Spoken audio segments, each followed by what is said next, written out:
Everyone.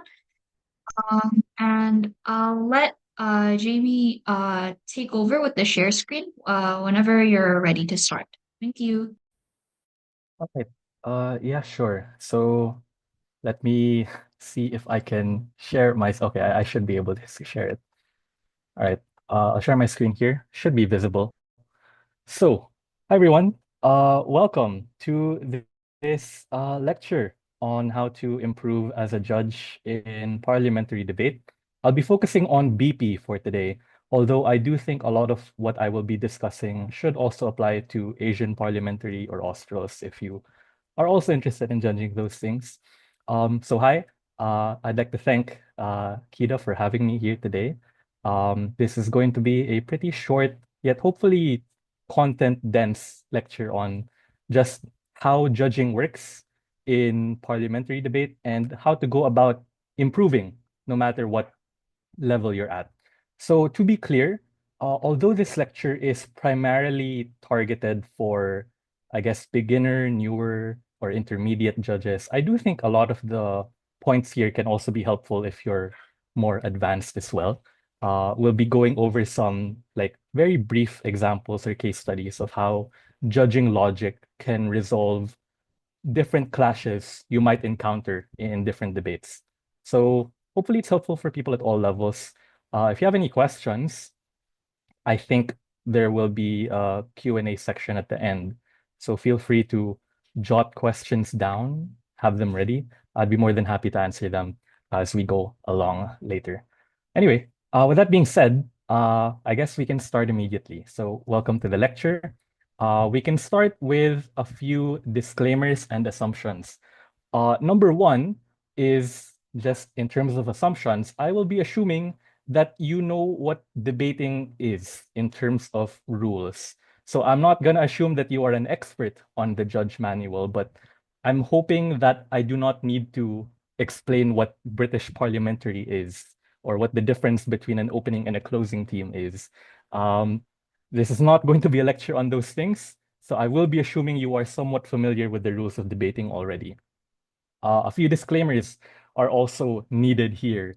The first is that, very importantly, this is a lecture that is primarily based on my experience and my interpretation with judging. So, to be very clear, judging is a very big spectrum. There are a huge, large number of people who judge and are very good at judging. And some of the opinions shared here, or some of the interpretations or philosophies shared here, might not be shared with by all judges, but this is one perspective that I do think works for me, has been pretty successful thus far, and I do think is at least a good framework that you can adopt if you're a beginner and you're not really sure how else to go about approaching judging. So maybe you can adopt this mindset or this framework and then encounter a different one that you think is more relevant or persuasive for you. That's perfectly fine. But yes, to be clear, this is not gospel truth about how judging works. Uh, a second thing, I guess, and very similar to the first point, is that to be clear, even the best judges will disagree all the time. I received some questions before the lecture started about how do you go about resolving issues of different judge philosophies.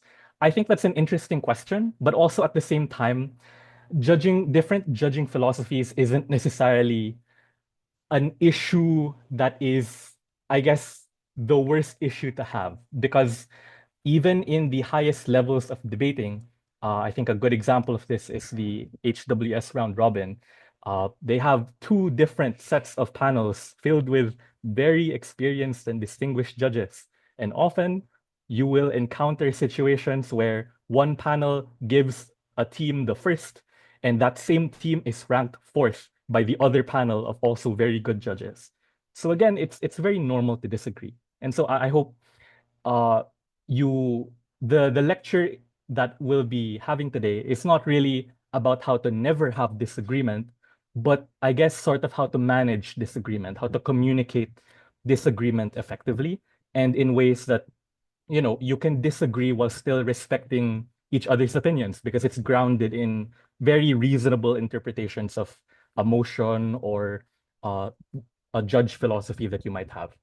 The third thing I'll say very quickly is just that the PowerPoint may also contain some flashing images from like GIFs. I don't think these are particularly egregious. They're just pretty small, I think. But just in case anyone has issues, I guess, with sensitive, not sensitive in terms of content, but just like moving images, just let me know so that I can manage and adjust the PowerPoint respectively. However, if we don't have any issues, I think we can go straight into it. So I want to first start by getting some things out of the way. The first thing I want to get out of the way is that I think a lot of debates, even with the very best speakers you can imagine, that, world champions, regional champions, etc., even debates with these levels of speakers can get pretty messy and can become very, very difficult to judge.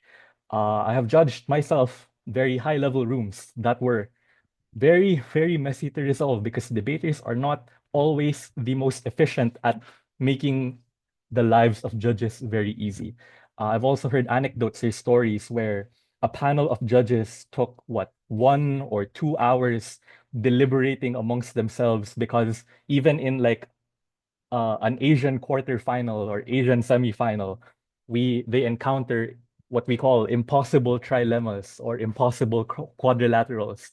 What that basically means is, it's like a rock paper scissors for teams. Like you believe one team beats the other, but the team that beats the first team loses to a third team, and so it's like very cyclical. It's very hard to resolve sometimes.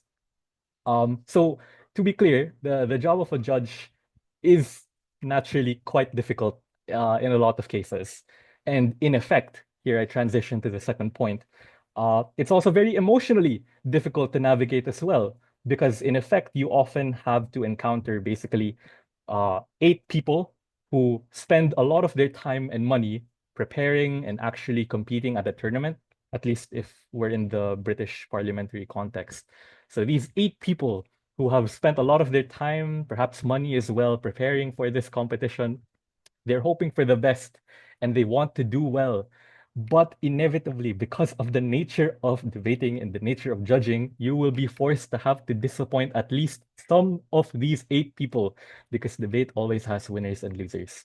Um, and a lot of the time, even though debaters are usually quite reasonable people, pretty rational, they're very good at, thinking logically, thinking strategically, even a lot of very smart debaters can genuinely be surprised by what would otherwise be a pretty correct or accurate call because maybe at the end of the debate they're just so passionate, they're so consumed by tunnel vision that they're only thinking about their side, that when they are when they encounter the fact that their case is actually losing, it can be like shocking, shocking to them, or very crazy as an experience. So I think, in effect, I think a great analogy for this is that judging can often feel like this a little bit, where, debaters are often like, I mean, this might be exaggeration a little bit, but it can feel like you are listening to very energized speakers giving their heart out for you, giving their heart out to convince you, and then you have to do your best to weather that, to really listen, to lock in, and try to be calm in the face of what might otherwise be very heightened emotions, right? So it can be a bit of a challenge like that. Um, so the point of this lecture, I guess, is when you have a lot of very impassioned people in this manner, when you have people who are, you know, very, uh, very sensitive about the results of a win, they really need the judge to be able to navigate the emotional roller coaster of processing a win or a loss. And that's what I think the best judges are hopefully able to do. So it is my belief that the best judges are often the clearest and the fairest.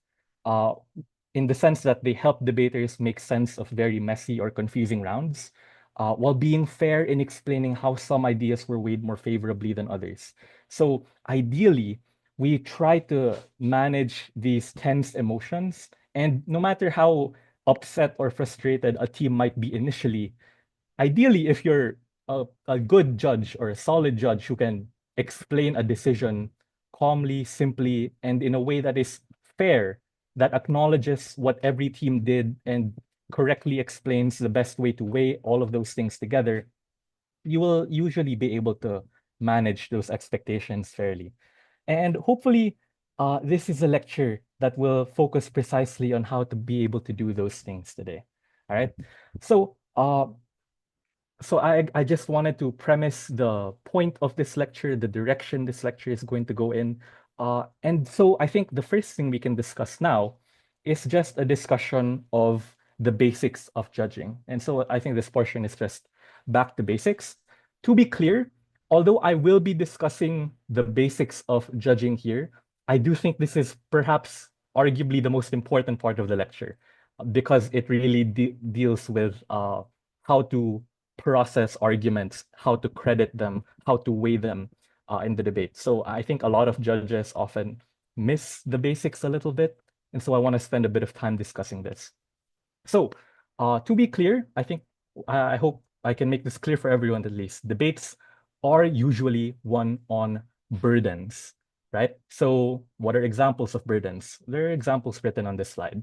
Which team is best able to achieve X benefit or protect against Y harm or forward Z actor's interest? So usually burdens are just ideas that teams successfully prove. But to be clear, we don't credit wins to just any type of burden, right? We have specific burdens we are looking for. So if you look at the second bullet point here, consider the following example.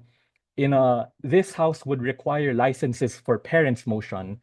It doesn't really matter how well opening gov proves that a university degree is more valuable than going to a technical vocational school because this argument doesn't really clearly explain how opening gov ought to win the debate based on the motion, right? So sometimes it can often happen that teams prove an idea, but that idea isn't necessarily important to allowing the team to win the debate, right? So we are looking for a more specific type of burden that we try to anchor in on when choosing, what is important in a debate. Naturally, judges often have to spend time identifying what those relevant burdens are and how effectively teams meet such when deciding on their rankings.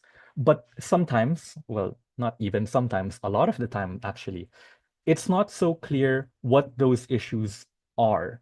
So the question that we have at this point is, how should judges go about determining what burdens are fair for teams to have to be able to prove in order to win rounds? I think this is a very important part. So I think we can start off here. I think sometimes, or the burden that teams are expected to prove in order to win is very obvious from the motion itself. So if we consider this example, this House believes that the feminist movement should express support for female politicians from political dynasties. Very simple, obvious burdens that judges can easily derive from the motion is that, teams should prove that expressing support, that having female politicians from political dynasties is either good or bad for the feminist movement, or if not the feminist movement, good or bad for, I guess, the status of women across the country. Are female politicians from political dynasties able to advance women's rights or women's interests, or do they somehow end up derailing the movement, setting back women by sabotaging how they are perceived by society because maybe they're perceived as corrupt or evil, or maybe they pass legislation that is actually limiting of women's freedoms and rights, right? So those kinds of burdens are pretty intuitive. And obviously, as a judge, you're just asking, do teams successfully prove either idea to be true? That female politicians are either good or bad for society at large, or for at least for women in those societies. In other cases, however, teams can and often do interpret motions to set up their own burdens that are not inherent in the motion. And they can do this in very strategic ways. So here I want you guys to consider the following example. So let's say the motion we have is this house believes that assassination is a legitimate tool of foreign policy. Let's say you are the opposition team, and the opposition team argues this idea that assassination is not a legitimate tool of foreign policy because, well, assassinating people is illegal. Assassinations are a very severe breach of international law, and therefore, uh, it is not a legitimate tool of foreign policy because it breaks international law. If this is the argument of opposition bench, this is a fine argument to have. However, the opposition team is placing an additional burden on themselves to justify why something being illegal or why illegality is equivalent to something being illegitimate or illegitimacy in this case. This is important because if opposition doesn't prove illegality being equivalent to illegitimacy, government can easily respond by agreeing that assassination is obviously illegal. No one is denying that in the debate. But Gov can still argue that it is legitimate to assassinate, uh, I guess, foreign leaders for other reasons. I won't get into those reasons right now, but like there are a lot of reasons I'm sure you can think of, like saving a broader population from what might be a very tyrannical dictatorship, helping alleviate people from the rule of the military, allowing for foreign aid to enter to help the most impoverished, the most burdened by state repression, those kinds of ideas, right? So if opposition cannot prove why something being illegal means it must be legitimate, their argument therefore becomes less persuasive because they do not fill their expected burdens. And obviously, so the point here is that judges should be aware of what burdens teams are accepting when they make different kinds of arguments. Because I cannot believe that this argument is winning the debate if they do not prove this idea that, something being illegal means that it should also be illegitimate. Thankfully, the World's Manual gives us a process for identifying what these burdens are or what these winning issues are. So if you're not so familiar with the World's Manual, I can go through them very quickly here. And by the way, this is in order of priority. So the number one most important metric that you should judge teams by is based on the issues that teams explicitly agree on. So if every team in a debate says that the winner of the debate is about which team proves they save the most number of lives, then obviously you judge the debate based on who saves the most number of lives. Pretty self-explanatory. This is the ideal case. This is very easy for the life of a judge, but often this doesn't quite happen. Number two, if teams do not explicitly state that this is a debate about saving lives, maybe there is an issue that teams implicitly agree is the most important. So, for example, no team specifically says that the debate is about saving lives, but all four teams, OG, OO, CG, CO, all of them spend the majority of their speeches arguing about saving the most number of lives anyway. You can imply or you can infer that saving lives is the most important issue in the debate, even if teams do not state it like in your face, right? So in those cases, it's usually also pretty easy as well.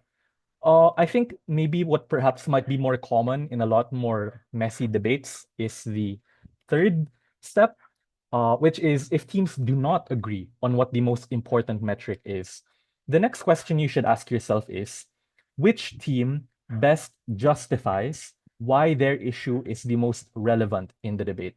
So consider this example. One team says that we should prioritize saving lives, while another team says that maybe we should care more about protecting a specific right, a specific civil liberty or freedom, like the right to privacy. At this point, you have to ask yourself as a judge, which team best justifies or explains why one metric is worth caring more about at the expense of the other. So if one team just says that privacy isn't important but doesn't elaborate, while the other team says, life is important because it is the prerequisite to accessing every other experience in the debate. You cannot enjoy the right to privacy if you're not alive, then obviously you give priority to the team that argues about the right to life here. But vice versa is also true. If a team just says that life is important, but the other team explains that, life isn't important if you do not have basic respect for people's privacy because you always feel like you're being observed. It's very difficult to live a meaningful life. It's very difficult to feel joy or like your life is worthwhile because you feel like you are never free at any point in your existence. And again, the pro-life people here don't elaborate on why life is important. The vice versa is true, right? Like you would agree that privacy is important because one team better justifies why privacy is the most relevant in the debate. So you're looking for which team best explains what you should care most about as a judge. And hopefully debaters try to do this in many cases. And usually this is the most common way of deciding what the winning issue in a debate is. But in a very rare, very, very rare, I hope I can make this clear, very rare worst case, if teams do not agree on any metric at all and they they're all equally compelling, nothing is more persuasive to you as a judge, they're like all equal, they all just assert what is important, like then you would defer to the very rare worst case, which is what metric or what standard would an OIV or ordinary intelligent voter, average reasonable person, what metric would this individual personally value the most? So you only would apply this in cases where teams give absolutely no effort to identify or justify a metric, impact, or goal as the most important in a round. So you would default to asking yourself, what would an OIV likely prioritize? To be clear, when you do this, this is a last resort. This is the nuclear option when you're judging and you're basically interfering at this point. You have to justify, number one, why this intervention was necessary. So you have to be clear and state in your OA, teams do not attempt to justify any metric as the most important. Therefore, it is my belief that an ordinary intelligent voter would likely prioritize the right to life because this is intuitively what everyone in the world probably sees as important. No state thinks that life is not important. And so I valued this team's argument when they talked about the right to life and protecting life the most. Um, so again, in most cases, even in messy rounds, there will usually be something that teams say to advocate for prioritizing their metric. You will really rarely use this, but it's good to still have it in your toolbox in case the worst case does come to you. So I guess to give context for how rare this nuclear option is, I think I might have only done this once or twice in the like seven judges, not seven judges, like maybe the 7 years I've been judging. I've only done this like once or twice, in particularly difficult rounds. But still important to be aware of in case you might find yourself in this situation. Okay. Another good rule of thumb outside of the WUDC manual, when it comes to evaluating teams' effectiveness in proving their respective burdens, is just asking yourself the following questions. Number one, does the team successfully prove that the idea is true? And number two, does the team successfully prove how or why this idea is relevant in the debate? I know these sound like very obvious questions, like why are you telling me this? But I mean this very genuinely. You will be surprised how many speakers, even in very good speakers, often only prove one of these ideas without proving the other. So this is a very common occurrence that I think is very helpful to keep in mind. So is the idea true and is the idea relevant? We can look at the following example to sort of try to apply how we can use these questions in evaluating material. So let's look at this example. Again, let's use the motion. This house would require parents to have a license for parenting. So let's say opening government makes the following argument. They say that states have the right to regulate monopolies because it has an innate interest in protecting the population from the abuse of the monopoly's power. In this case, parents can be argued to often constitute a monopoly, having near unlimited control or influence over the lives of their children. Therefore, the state must regulate such monopolistic abuse in the interest of protecting the lives of children in the same way that states prevent other monopolies from harming the public at large.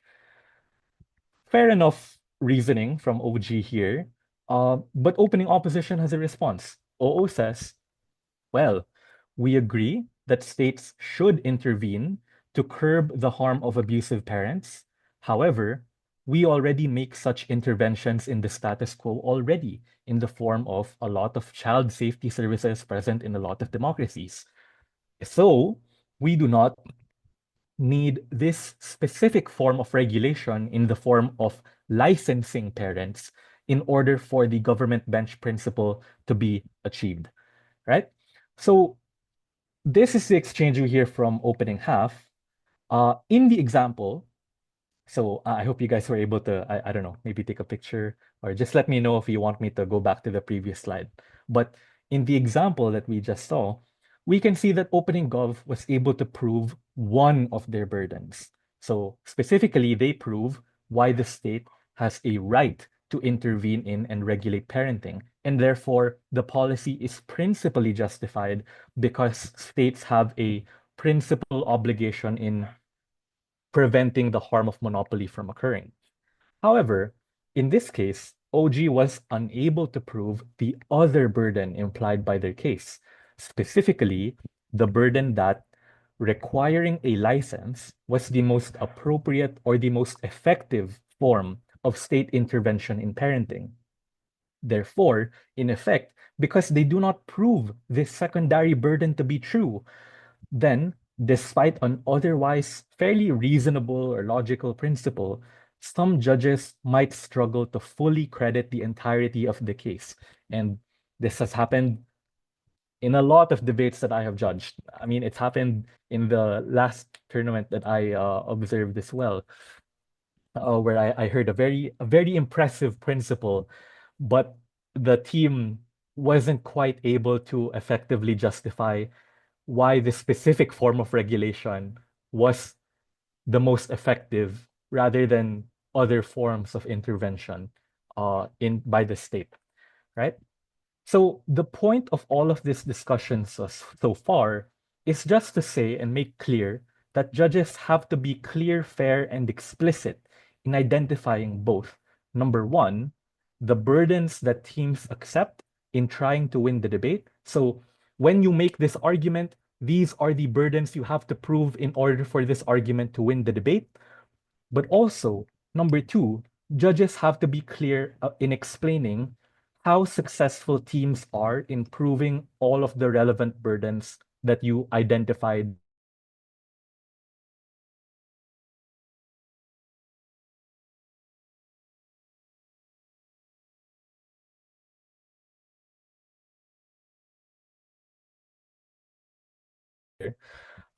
In order for me to fully credit the OG principle on the state's right to intervene in regulating parenthood, they also had to prove why requiring licenses in particular was the most effective form of intervention. In the absence of such analysis, and given that OO prove both number one, why alternate forms of regulation already in the status quo are sufficient at curbing the harms of abuse, and number two, why requiring licenses on top of those existing regulations would cause more harm than good for XYZ reasons. In conclusion, the OO case ultimately came out to win the opening debate.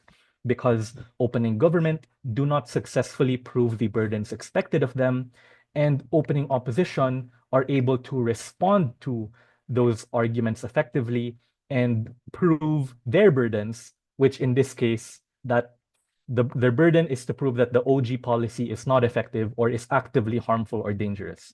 That's the burden of OO, and OO successfully proved that to be true. So because of that, those reasons, OO ultimately comes out to win.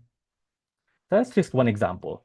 I think thinking in terms of burden fulfillment is very important. And this is really the thesis of this lecture, trying to weigh and evaluate comparisons in terms of what burdens teams have, what ideas they are expected to prove in order to win the debate, and how effective they are in proving those burdens. So burden fulfillment. Thinking in terms of burden fulfillment helps encourage judges to also be more specific in justifying how they weigh teams against each other.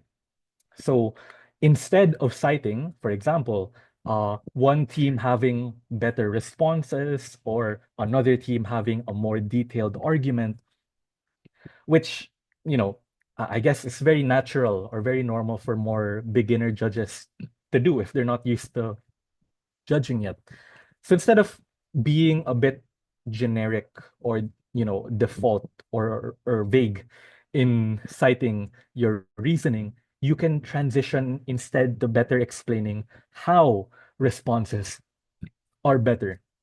So for example, you can instead say, instead of OO having better responses, you can instead say, OO explain that their counter policy achieves the same goal as OG, whereas OG does not respond to the OO challenge, forcing them to explain why parent licenses are a worthwhile policy in light of the harms outlined by OO. And therefore, in terms of engagement, opening opposition is able to successfully refute OG. These details obviously make OAs longer. It also puts a lot more, cognitive mental burden on judges.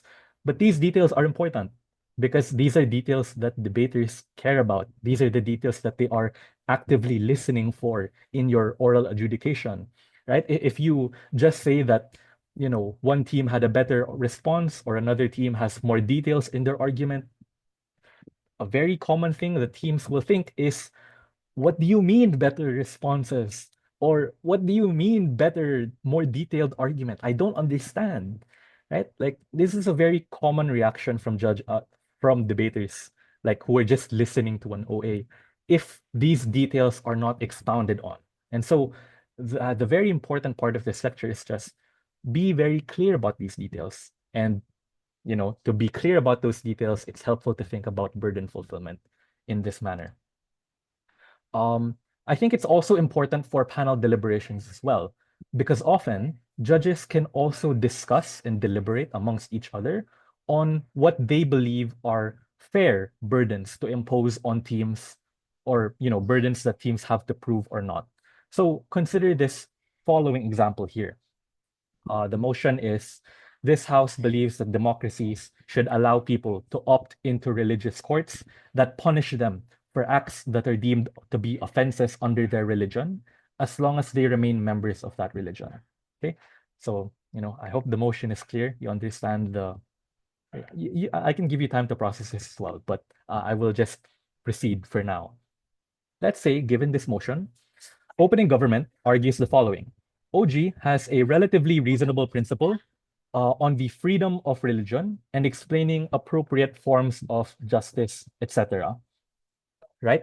So, I won't go deep into explaining this argument, but let's say they prove this principle on freedom of religion and how, people should be able to opt into what they believe is the most fair form of justice in accordance with their religious customs because of the principle. And let's say closing opposition respond to this by presenting a reasonable argument explaining why this policy would likely be abused, um, and why justice would be skirted or exploited, etc. Because people are not being beholden to the secular court or the non-religious court, which is the majority court that people abide by. And so This avoids accountability. This is harmful. It's very dangerous. But this argument and the case of CO does not directly respond to the OG principle on freedom of religion. So let's say this is the only thing they argue. They do not comment on the principle that is presented by OG. This is the situation. How can judges go about discussing this kind of situation? So here's an example. Let's say Judge 1 says, well, I think OG sets up a good principle, and I think CO had a responsibility to address this principle in order to justify why we should not allow this policy to happen. Why should we not allow religions to be able to establish religious courts that have sovereignty from the secular state? Why? Because people have the right, the freedom to be able to be entitled to these forms of justice, to these forms of government, to these institutions. Maybe the second judge can respond to this by saying, well, opening gov's principle on freedom of religion is premised on the idea that this policy, this mechanism would lead to a more equitable or a more just world. So, closing opposition proving that such a world does not actually happen through their analysis on the likelihood of this policy being abused in ways that many people would agree are unfair, this actually does indirectly respond to the opening government principle, right? And I therefore think it's fair for opening gov to explain why they would be willing to have the abuses pointed out by closing op in pursuit of the principle outlined in their case, right? So, you know, in this case, judges clearly have different ways of weighting or valuing the material from teams. But again, this is a discussion that they can have to sort of agree what is a fair burden to place on teams or not, right? Alternatively, this is another discussion that could come up. Maybe Judge 1 can say, I think the CO case on abuse of this policy seems a little far-fetched. I don't know if closing op prove these harms to be particularly likely to happen. And so, even if it's hypothetically possible for this abuse to exist, I'm not particularly convinced that this will happen a lot of the time, right? Like maybe this seems like a 1% kind of risk or harm at the end of the day. Maybe the judge number 2 can respond to this by saying, well, look, given that OG does not specifically describe what their comparative looks like, it is difficult to credit them for having a policy that would be free from exploitation because they don't explain why the policy would be successful in the first place. So in this case, I think it is fair to credit CO for the argument because OG does not prove why this policy would not be abused in the first place. So maybe CO does not prove why these abuses will always happen, but OG doesn't prove why these abuses would not happen. There is nothing inherent in their speeches that convince me that these abuses, this exploitation will never happen or is unlikely. So I don't think it's fair to punish um, CO for opening government's lack of mechanism or lack of a detailed policy in this regard, right? Um, so obviously, these are generalizations, and I am not prescribing one specific way to credit arguments or impose burdens on teams because judge philosophies vary. But I hope the point is clear that judging is also a process of determining what burdens teams are expected to prove to win and evaluating how well they are at proving such. So, in short, I think disagreement is normal. Just make sure it's grounded in clear burdens over what you believe teams are expected to prove or not, versus being pretty vague, very loose, not detailed or specific in articulating your point of disagreement here. So just I guess maybe you might find it interesting. The way I came up with these examples is that these are discussions I had with panelists in my own, panel deliberations. In this case, I was judge number 1. I had these opinions on how to evaluate these cases, and very, very good judges, challenged me. They asked me to consider how fair I was in placing burdens or giving burdens to different teams. I later relented. Although, we mutually agreed that the debate is very close because of how because of the issues described here, right? So it's very normal to have these discussions. So if you disagree with your judge, it's perfectly fine. But being able to resolve disagreements is a lot easier when it is grounded in this framework of burden fulfillment and what is a fair burden to impose or not on teams. Okay. So yes, disagreement is perfectly fine. I hope that's clear. Um, this I just wanted to address also like very quickly, in terms of how to weigh certain buzzwords that teams say. So this is sort of like an application to rounds that you might encounter yourself. So some teams will claim that they win a debate because they have the best engagement or they have the best framing in a debate. I think these examples may be valid reasons to give a team the win, but only relative to the burdens that teams are expected to meet or to prove. So what do I mean by this? So I have some examples here. Let's say, for example, you can say closing opposition beats government bench on engagement. They win because of engagement. But more specifically, their analysis in the form of their response proves that the world of government, the comparative of government, causes more harm than good for what every team agrees is the most important actor X. So because CO provide this response that proves why the important actor is worse off in this world, their response is able to win the debate and therefore they win in terms of engagement. This is just one example of how to sort of apply this burden fulfillment framework in, I guess, common buzzwords you might encounter as a judge or in debate. Another example, let's say opening government wins the debate on framing. But more specifically, what we are trying to say here is their framing proves that the most important metric in the debate is defending people's right to privacy over anything else, right? So no other team questions this framing on the importance of the right to privacy. And therefore, because I believe that privacy is the most important, and opening government is the team that is best able to protect that right to privacy based on their analysis, then therefore, opening government's framing is able to win this debate. So that's sort of just an example of how you can ground these common metrics, judge metrics, in terms of specific ability to meet and prove burdens that arise or show up during debates. So I hope this is clear for everyone. I guess another thing I just want to mention quite quickly before moving on is just the importance of signposting here as well. So debaters, just like judges, can easily get lost, confused when listening to OAs that don't immediately identify how arguments were weighed against each other. So if you can signpost everything in your OA, that would be all the more better, right? And I will also just say, signposting is also helpful for organizing your own thoughts as a judge.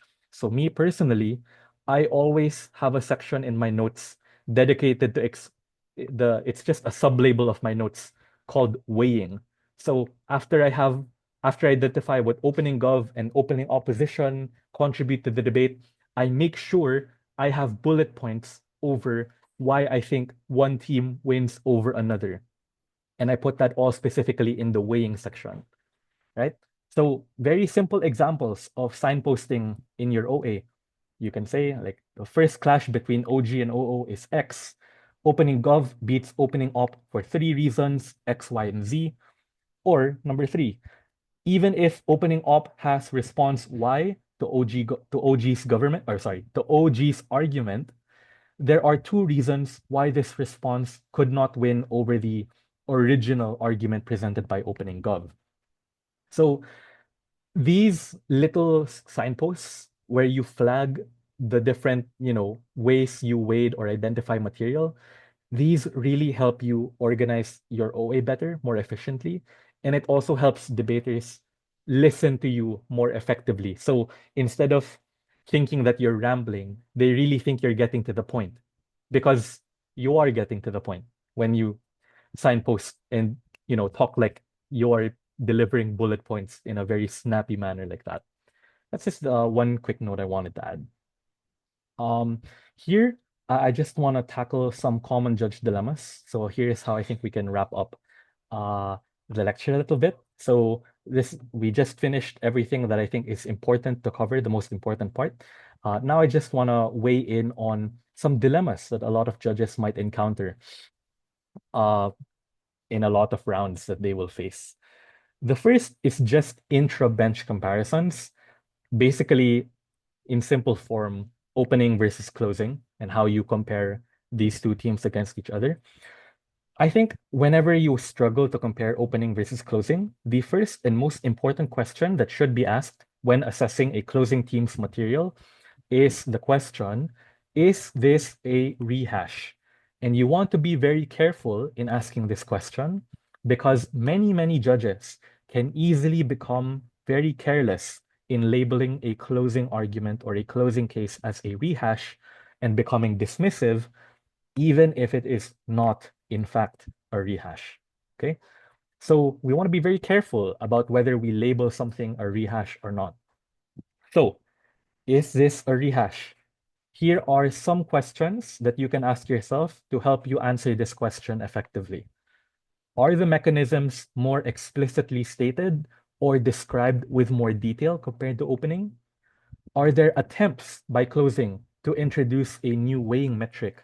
For example, long-term versus short-term, introducing the most vulnerable actor, discussing the scale and magnitude of impacts, etc. Is the context described with more nuance? Does the lived experience of the actors, their interests, what they care about, their circumstances, are these details, elucidated or, described with more clarity, with more illustration? Does it make more narrative sense? Is the comparative grounded in more detail in general, like the details of what it would realistically look like? Or are the responses presented by closing more charitable to the opposing bench? Does the team try to weigh the material and why it should win more clearly than the opening team? If the responses to any of these questions is yes, then the case you are listening to probably is not a rehash. Okay? So I have heard it many times where a case really sounds like a rehash, but on further reflection and really just studying your notes carefully, you realize there is something different. There is something unique being contributed here. So don't be overly dismissive to a case from closing just because it feels vaguely familiar to what opening says. Because in many cases, especially in like intermediate or advanced rooms, it probably is not a complete rehash, and therefore it should be judged fairly, right? So in the case that something is indeed a rehash, what do you do next? So if you really think, despite your best attempts at listening and being charitable, you really think this case is a rehash, number one, remember the team has not lost the debate yet, right? We don't automatically give teams losses just because something is a rehash. Um, so the ideas that are a rehash may not be credited to closing, but listen carefully still or study your notes well. Does this closing team have a second argument that can be credited as unique?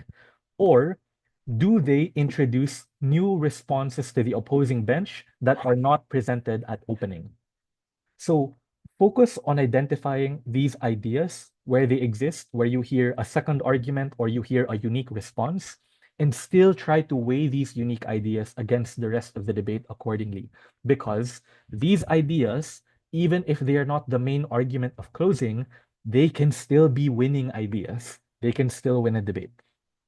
And practical advice, during an OA, remember to be clear about why you and the panel believed the closing material was, in fact, a rehash.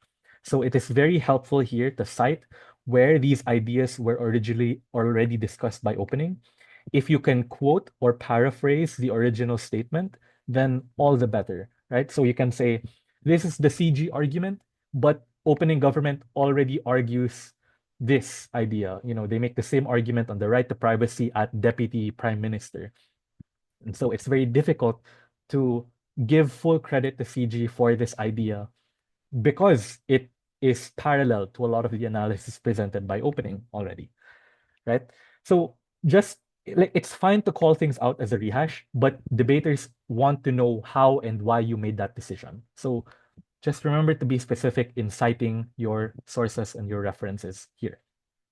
On the other hand, if you believe that the case is not in fact a rehash, remember, it doesn't automatically win either because a unique extension does not automatically mean that it is a winning extension.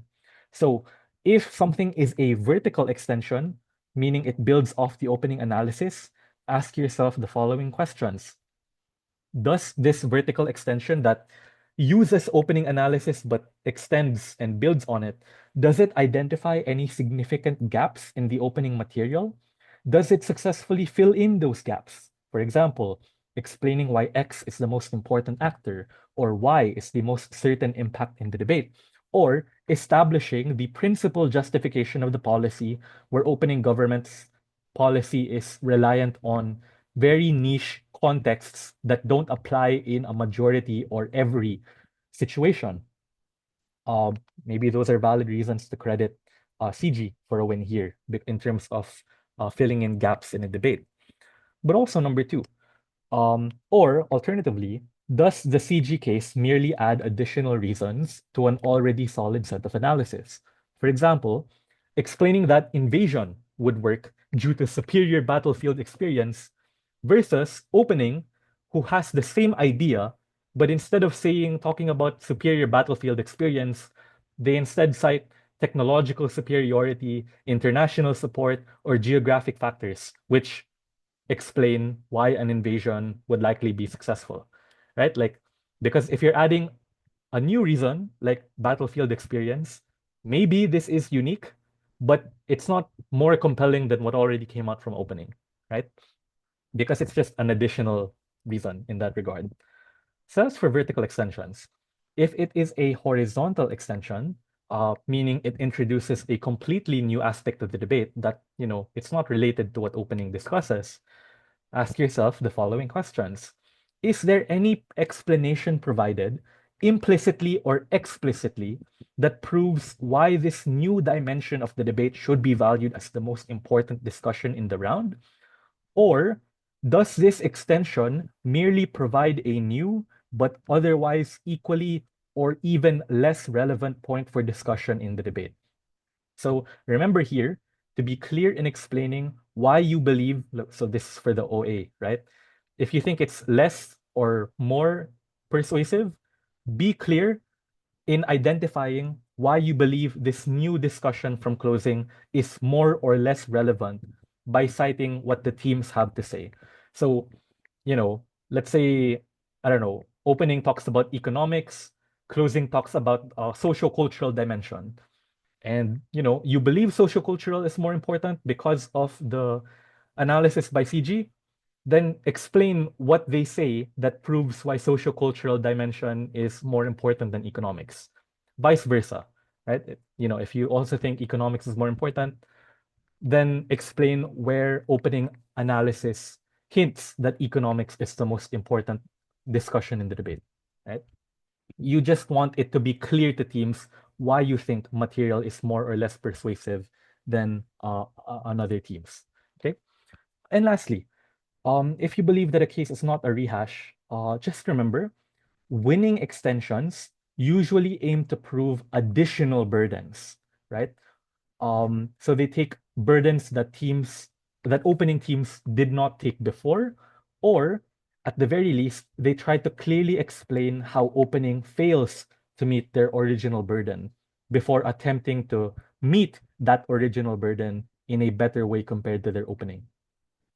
So if they do that, it can be interpreted as a winning extension.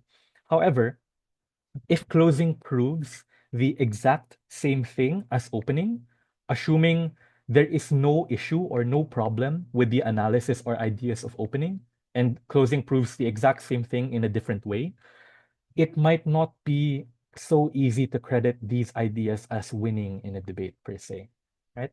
So that is something to keep in mind. This is the last part of this discussion before we end. So I'll try to make this relatively brief. This might also be pretty helpful as practical advice. So this is just on panel deliberations. So obviously, I'm sure you guys know this, chairs and panelists have different expectations and responsibilities uh, during a panel deliberation, but performing well in both roles is contingent on clear communication with each other. So let's do this one by one. Let's start simply by discussing panel deliberations on behalf of chairs. How do we do this? How do you go about this? If you are a chair, please remember two things. Number one, specificity is very important.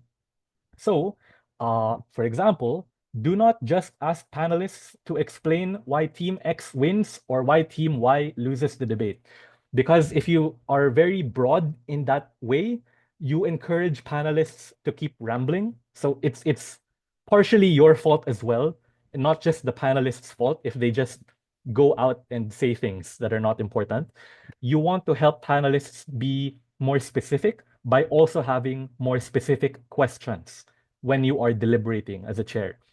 So focus on asking panelists to evaluate specific pairwise comparisons as much as possible. So again, instead of asking a judge why you think they win or they lose, ask them how you evaluate OGOO, how you evaluate OGCG, how you evaluate OGCO. Why do you think a team is winning or losing with regard to a specific issue? Secondly, under specificity, if you already identified as a panel the contentious issues between teams, you probably don't need to have another panelist repeat these ideas and say, oh, well, I think opening gov beats opening opposition because of these reasons. And the reasons they say are the exact same reasons that the other panelists mentioned, right? So we don't want to repeat discussions here. It would be better to have other panelists weigh in on the contentious issues immediately, right? So, for example, here's something you can say as chair. Um, so, panel one, let's say, I don't know, Jaime, let's say I'm panel one. So, Jaime thinks that opening government beats opening opposition because of the principal argument that comes out at OG. Uh, if I may ask you, panel two, do you agree with this reasoning, or do you believe opening opposition is able to effectively respond to the principle somehow? So when you ask questions like this, you discourage panelists from just rambling during a delib, and you encourage them to be more specific. And it also helps you evaluate them more accurately, right? Because you're asking them more specific evaluations of comparisons rather than just like general broad ideas. Um, and I think this is a very easy way of making deliberations more efficient overall as well.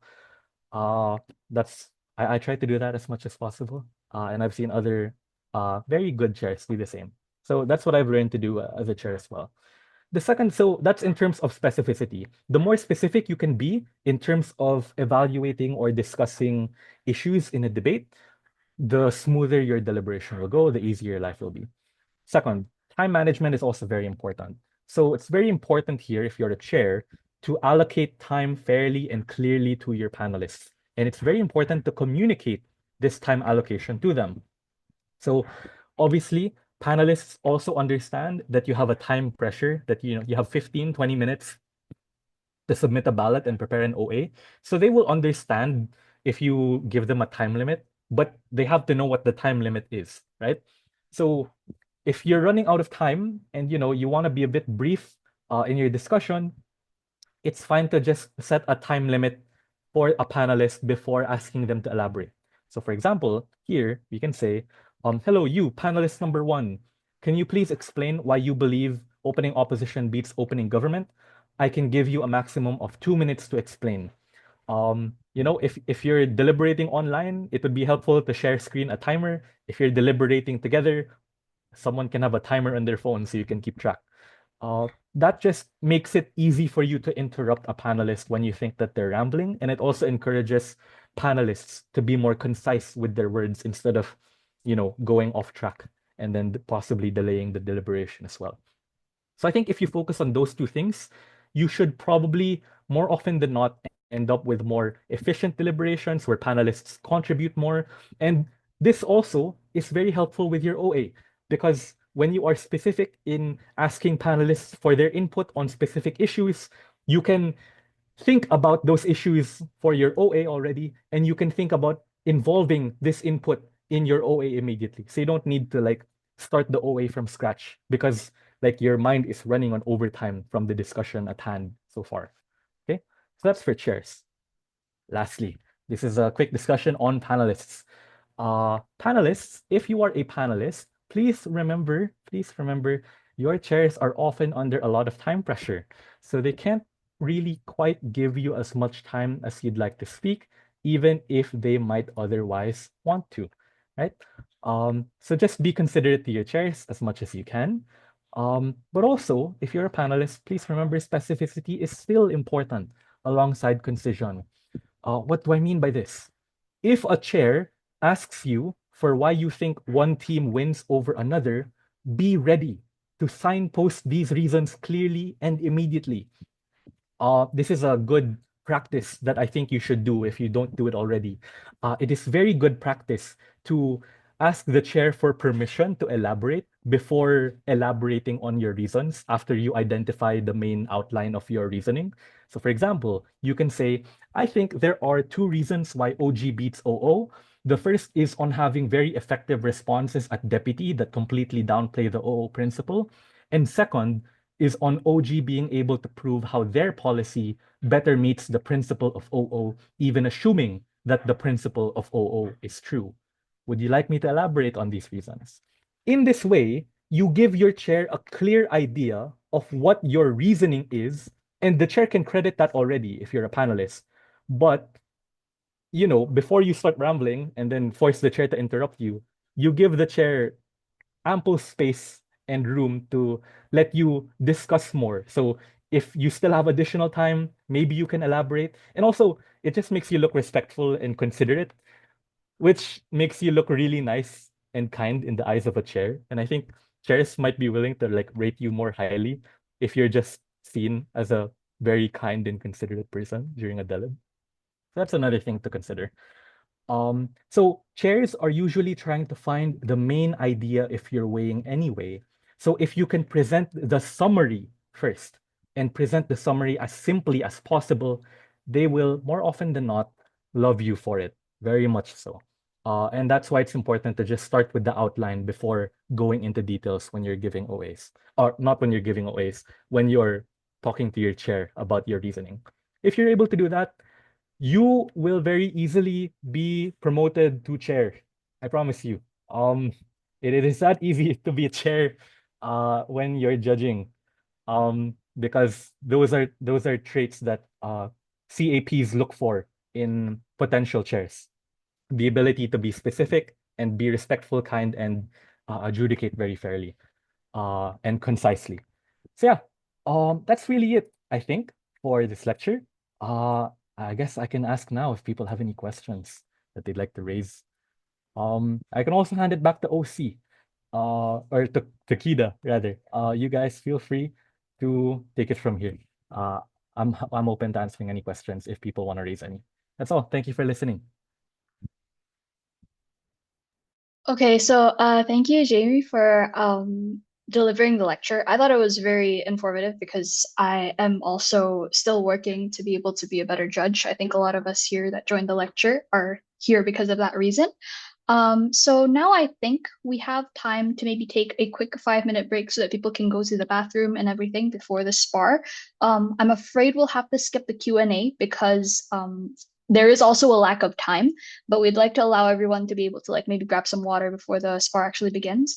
And before we sort of take our break for now, I wanted to ask if anyone who just joined, like right now, or just joined the Zoom in the middle of the lecture and probably didn't sign up through the forums or anything, would be willing to spar as a debater because we currently have like Technically, we have one slot open for a debater to come join, but if not, then that's going to be fine. I'll be able to take over that role.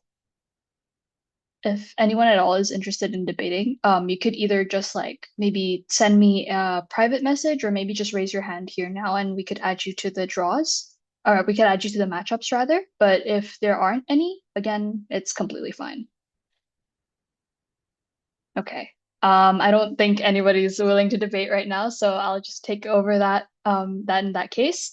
And yeah, for everybody who is going to be joining the SPAR, we'll have a 5-minute break and then we'll come back. And for those who did just only stay for the lecture, you are free to leave. Thank you. Oh, or if you want to observe the debate, it's also possible. Yeah. Let's come back at 8:15. All right. Yeah. See you guys in 5 minutes if you're gonna stay for the debate. Otherwise, if you're gonna leave, thank you very much for joining. Hope you have a very good evening or rest of your day, wherever and whenever you're watching. Thank you.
Okay, hello everybody. So we're gonna go ahead and oh wait, I forgot to stop the recording. I'm gonna go ahead and do that first.